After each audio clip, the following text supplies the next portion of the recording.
Thousands of people fall for cyber scams every day, and many are afraid to admit it happened to them. But we found one group brave enough to tell their stories: our parents. They learned the hard way, so you don't have to. This is Mom Don't Click That. Okay, tell me again now. Do what? So what's it saying? Okay, I wonder if I can. Oops. Yeah, I took that, and I got pictures of the dogs. And so up at the top, does it say email? No, I don't see anything. It says email. Oh, okay, Yahoo email, Jimmy. Yep, that's it. You see where it says join Zoom meeting and you click on that?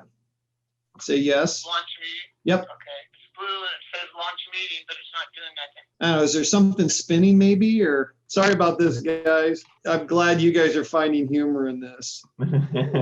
Oh, it's always great when it's someone else's parent. Let me call Tommy back on his cell phone so he can hold his camera up to the screen and I can see it, okay? So I'll FaceTime with Tommy. Can you hear me? Yeah. So hold it up to the screen, okay? And then click join meeting, video and audio. That one, yep. Okay, just give it, oh, and there you are. Join with computer audio, it says. Shall I go out of that? Yeah, so click that. Okay, can you hear us? Yeah. Perfect. Oh, yeah. Yeah. Hey, everybody, welcome back to Mom Don't Click That, a show about cybersecurity. My name is Alex Falcone, and I have three very special guests with us today. I have Jim Foote. Jim, why don't you introduce yourself? I am the worldwide chief security technologist for Micro Focus. And Jim, you have brought with us two people who are special to you, Rolene and Tommy. Rolene and Tommy, why don't you guys give us just a quick introduction of yourselves and what you do or did. I'm Tommy Wiggert. I'm retired and just kicking back and taking it easy right now. That's all. Very good. And Rolene? I'm Rolene, and I work for the Sheriff's Department, You're retired. and I'm retired. So we have you have brought us a story today. So I was told that there was a phone call about the IRS that you were going to tell us about. The bonus phone call you got? Oh, They're yeah. gonna get all your money out. Yeah. They want your ID and everything. And Yeah, my social security number, all that. They said that you hadn't paid your taxes and that they were going to issue a warrant for your arrest. Yeah, we get a few of those calls all the time, and it get to the point now we don't even answer them anymore. Do you remember the first one you got? Oh God, probably last year. And tell me how you felt when that happened. How do I feel? I feel like crap, you know. I mean, at first, it scared the crap out of me, but then I said, well, hey, I didn't do anything wrong. And then they kept coming back. I just delete the voicemail after that because it's just same old crap, Jim, tell me about this genre of scams, this IRS phone call genre. Sadly, they try to socially engineer the most vulnerable in our society, right? So they target old people. And they always do it in a way that creates urgency and scare and threat, right? And they sound very official.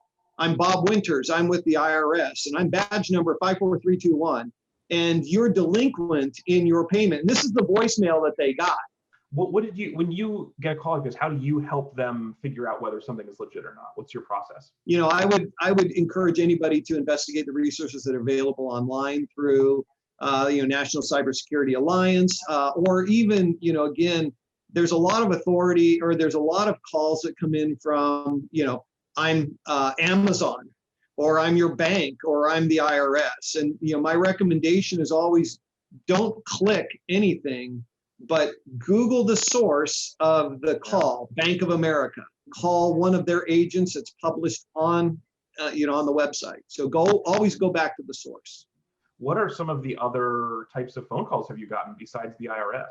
Home maintenance companies, your warranty is up on this, which we don't have. Right. On appliances or home warranty for your house or plumbing or something. Anyways, we get them all the time, but now they're using like our local numbers now.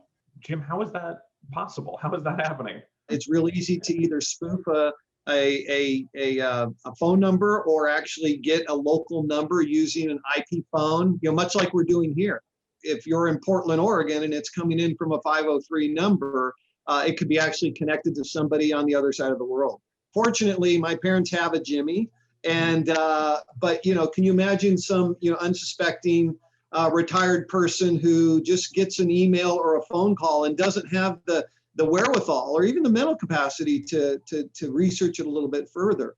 So Rolene and Tommy, I wonder with all of this, like, are you answering the phone at all? Is it mostly scams? Are there any non-scams on the phone? I won't since we've been on video right here, we've had two of them.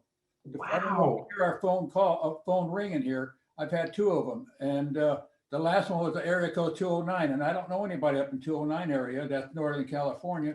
Yeah, Jimmy, this might be a little beyond what the scope of your work that you've done, but why is there so much phone spam? Again, it's easy to propagate. It's very inexpensive to get started, and it's very lucrative. These are sophisticated call centers that are set up specifically to run these campaigns. One thing I wonder is both of you guys were affiliated with law enforcement.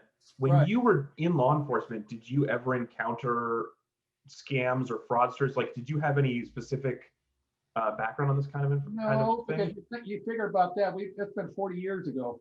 Everything is so high tech now. That's why we have a great son here that, Jimmy, help us. How else has the kind of crime changed?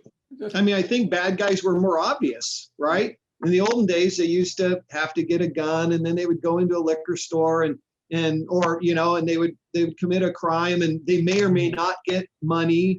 They don't know how much, and there's a lot of risk to that. Or I can sit in my basement behind my computer, and I can get $300, $400, $500, or $3,000 or $4,000, $5,000 at a time by scamming old people or companies. Jim, why don't you leave us with some parting words? What are our takeaways from today's discussion? Yeah, cyber resilience is complex, and in order to really protect people, I always say the most effective, least expensive thing that you can do is have conversations. And clearly, I've had conversations with my parents, and so they know how to act appropriately. I think that's perfect, and I appreciate all three of you coming and sharing that conversation with the world. So you took the free conversation you were having, and you let us broadcast it. So thank you so much, Jim, and thank you, Rolene and Tommy, for sharing experience and talking about your lives. I really appreciate it. Thank you too. Yeah, thank you.